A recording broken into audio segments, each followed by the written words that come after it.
Phone tawraga gari da thawdoklaga tholai aduga ngaki matung hospital eure gari manungdagi phone do amuk lakthoklaga tawi Tomthinna Hello James ayure gete lady Gripana nghermu thoklage Hoi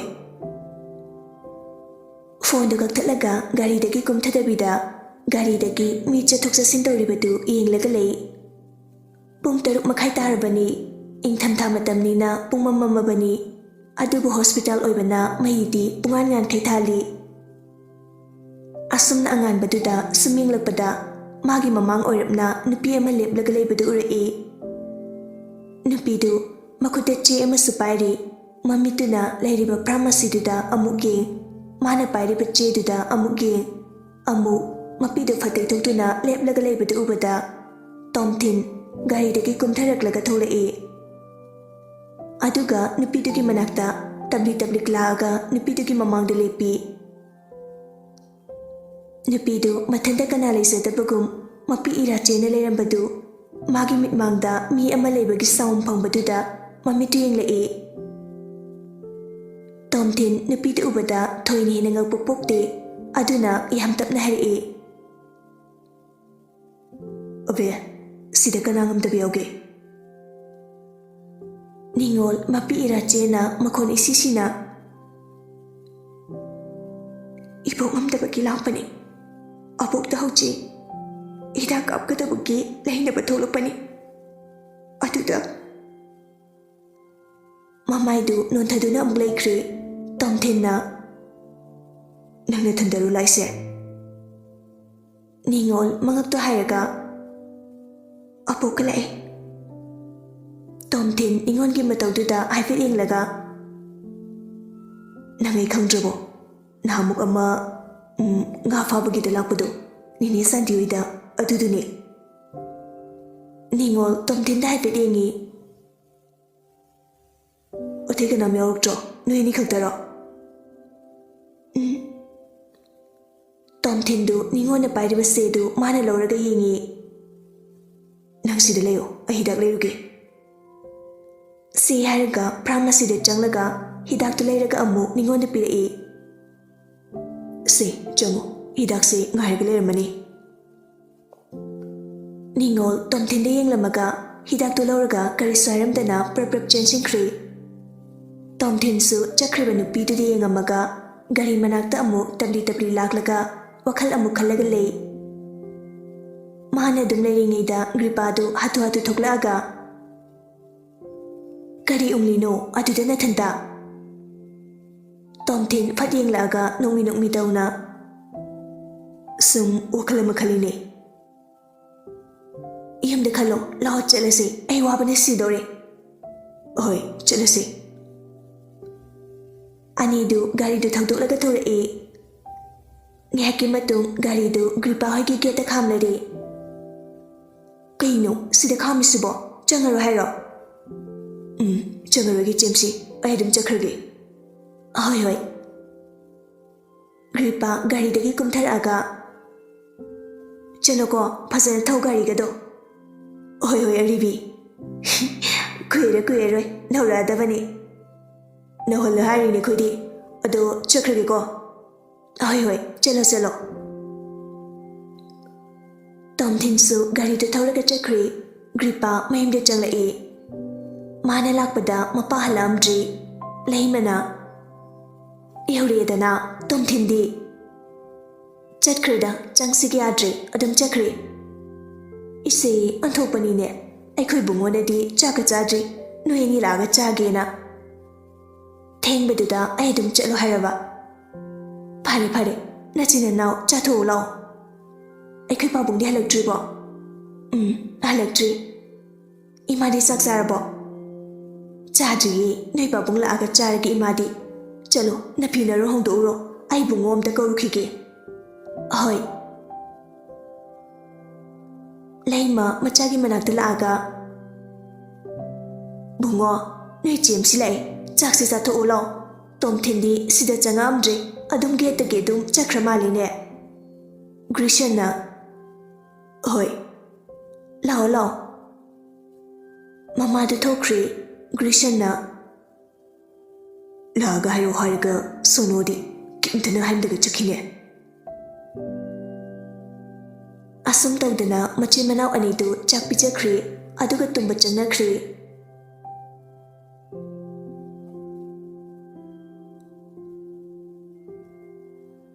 ꯁꯣꯝꯗꯁꯨ ꯇꯣꯝꯊꯤꯟ ꯇꯨꯝꯕ ꯆꯪꯂꯛꯄꯗꯅꯤ ꯃꯥ ꯑꯇꯩ ꯑꯃꯠꯇ ꯎꯗꯦ ꯉꯁꯥꯏ ꯀꯅꯥ ꯂꯩꯖꯕꯗꯒꯨꯝ ꯀꯞꯂꯒ ꯂꯩꯔꯝꯕꯤ ꯃꯥꯗꯣ ꯑꯗꯨꯝ ꯎꯔꯒ ꯂꯩꯔꯦ ꯃꯥ ꯅꯨꯄꯤꯗꯨꯒꯤ ꯃꯇꯧꯗꯨ ꯅꯨꯡꯁꯤꯕꯁꯨ ꯄꯣꯛꯏ ꯅꯨꯡꯉꯥꯏꯇꯕꯁꯨ ꯄꯣꯛꯏ ꯋꯥꯈꯜꯗꯨ ꯈꯟꯅ ꯈꯟꯅ ꯂꯥꯡꯂꯦꯟꯗ ꯃꯦꯁꯦꯖ ꯑꯃ ꯊꯥꯖꯤꯜꯂꯤ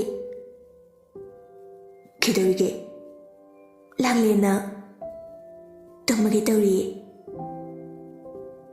ꯃꯦꯁꯦꯖꯇꯨ ꯍꯦꯛ ꯍꯜꯂꯛꯄꯒ ꯀꯣꯜ ꯑꯣꯏꯅ ꯁꯠ ꯇꯧꯁꯤꯜꯂꯤ ꯍꯜꯂꯣ ꯇꯣꯝꯊꯤꯟꯅ ꯆꯥꯛ ꯆꯥꯔꯕꯣ ꯀꯔꯤ ꯃꯊꯦꯜ ꯆꯥꯔꯕ ꯍꯋꯥꯏ ꯑꯣ ꯑꯦꯛꯖꯥꯝꯁꯨ ꯀꯨꯏꯗ꯭ꯔꯦ ꯂꯥꯏꯔꯤꯛ ꯀꯌꯥꯝ ꯄꯥꯔꯒꯦ ꯄꯥꯗꯦꯗ ꯑꯅꯤꯗꯨ ꯉꯥꯏꯍꯥꯛ ꯇꯨꯃꯤꯟꯅ ꯂꯩꯔꯒ ꯇꯣꯝꯊꯤꯟ ꯌꯥꯝ ꯅꯨꯡꯁꯤꯅ ꯀꯧꯔꯛꯏ ꯂꯥꯡꯂꯦꯟ ꯃꯤꯁꯤꯡꯁꯦ ꯃꯈꯜ ꯃꯥꯟꯅꯗꯦꯀꯣ ꯂꯥꯡꯂꯦꯟ ꯏꯉꯛꯉꯛꯅ ꯇꯨꯃꯤꯟꯅ ꯂꯩ ꯇꯣꯝꯊꯤꯟꯅ ꯃꯈꯥ ꯇꯥꯔꯛꯏ ꯃꯃꯥ ꯃꯄꯥ ꯂꯩꯇꯕ ꯃꯤ ꯑꯃ ꯃꯥꯒꯤꯅꯦ ꯍꯥꯏꯕꯗ ꯍꯟꯅ ꯌꯦꯡꯅꯕ ꯀꯅꯥꯁꯨ ꯂꯩꯇꯕ ꯃꯤꯁꯦ ꯌꯥꯝ ꯅꯨꯡꯉꯥꯏꯔꯝꯃꯣꯏꯀꯣ ꯋꯥꯔꯤ ꯑꯩꯃꯨꯛ ꯋꯥꯔꯤ ꯍꯥꯏꯅ ꯈꯜꯂꯤꯕ ꯃꯤꯗꯨꯗꯒꯤ ꯍꯦꯟꯅ ꯃꯉꯣꯟꯗꯒꯤ ꯋꯥꯕ ꯃꯤꯁꯨ ꯂꯩꯀꯣ ꯂꯩ ꯃꯃꯥ ꯃꯄꯥ ꯂꯩꯅ ꯂꯩꯅ ꯂꯩꯇꯕꯒ ꯄꯥꯡꯀꯛ ꯑꯣꯏꯕ ꯑꯗꯨꯕꯨꯗꯤ ꯊꯥꯡꯉꯩ ꯁꯦꯡꯅ ꯂꯩꯇꯕꯅꯁꯨ ꯍꯦꯟꯅ ꯐꯩꯗ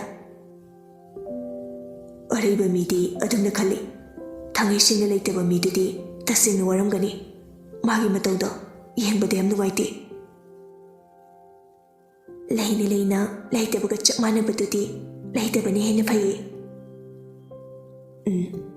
ꯑꯗꯨꯕꯨꯗꯤ ꯊꯥꯡꯉꯩ ꯁꯦꯡꯅ ꯂꯩꯕ ꯃꯤꯒ ꯂꯩꯇꯕ ꯃꯤꯒꯗꯤ ꯀꯩꯗꯧꯅꯨꯡꯗꯁꯨ ꯃꯥꯟꯅꯔꯣꯏ ꯐꯅ ꯅꯨꯡꯁꯤꯗ꯭ꯔꯦ ꯍꯥꯏꯔꯤꯕ ꯍꯟꯅ ꯌꯦꯡꯂꯛꯇ꯭ꯔꯁꯨ ꯃꯆꯥꯒꯤ ꯑꯋꯥꯕ ꯇꯥꯕꯗ ꯃꯣꯏꯗ ꯃꯊꯃꯣꯏꯗ ꯅꯨꯡꯉꯥꯏꯇꯕꯗꯤ ꯄꯣꯛꯀꯅꯤ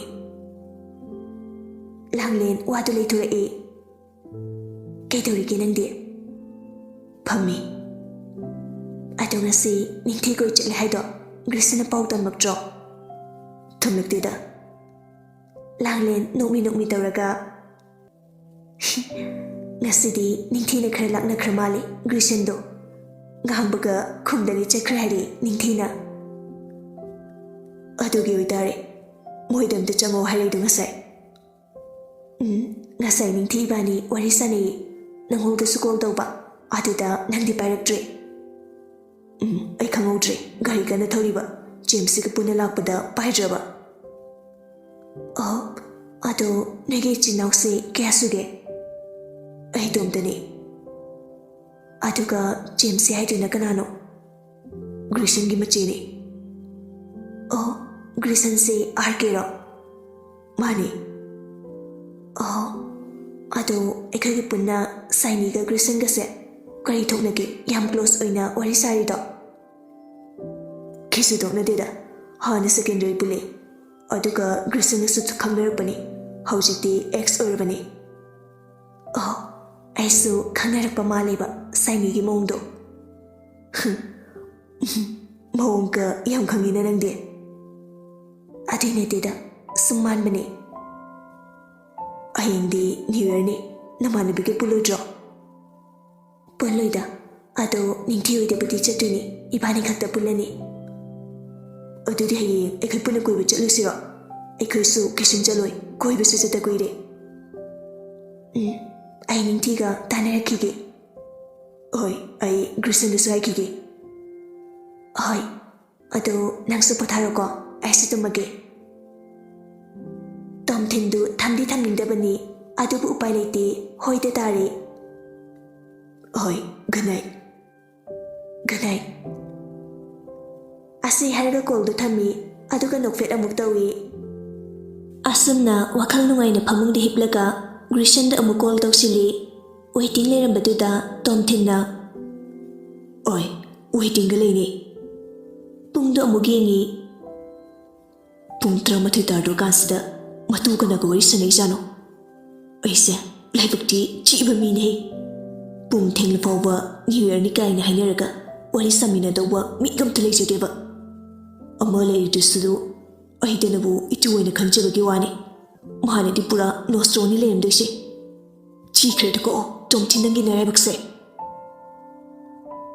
matanta ngangang dana leiringaida Grishan phone tawrei Grishan na hello mi manabo asuk thenglaga phone tawreisina happy new year kaina haige hairo tomthin na I mean setawne nangbu karambana tuga wari sanarino kutaidagi tuno kanano dudi wari sanarido aduk thenglafo kanaoini makuni dana makudo natuni ne nangna khambiriba haipari khanjaribo kaishwairoi taningdiko paktaba nupidibu paktaba dudani ne matam ama aigi thawai ni kaina toramido as waiktre ekoide aseng bhabi banida krenu ngai bitrabo ategi nate ori sarse nasai magi birthday chapado ada ningthi puidana aduda aiga maga khangnaba khiam kuirege tom then sunok-laga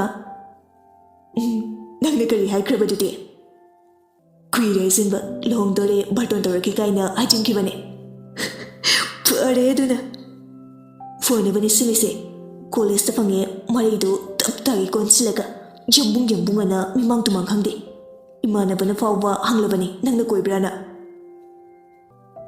matam amagi chanabini haikibro chaloi ex ni pointing de aini oi matam amadati devdas ka sari bani ne yare pass pu thorkano ai punchi mate khargi memory do ningsing magamdre isul mas angau bani adu haibe abawaro haiko adu toko nangasai ningthina kamne bikrage Grayson suklap tawna aduna kanana mu hariba kreator kane khodi ekoi wagam tangang de haine songningi sida polakanu ko sopumudi thokda aduda tando krekai khibagi sauri ne kare kumai dorino wari do make sing haro Grayson nasagi wari do tomthin da loina di wari do liba lorakpada tomthin nokpada wangang bo phawo thoktre tomthin na ai sireda ngummaroi da matanda nokpada kagado pungnini labani oima papa na chabu loksinbiro Grayson na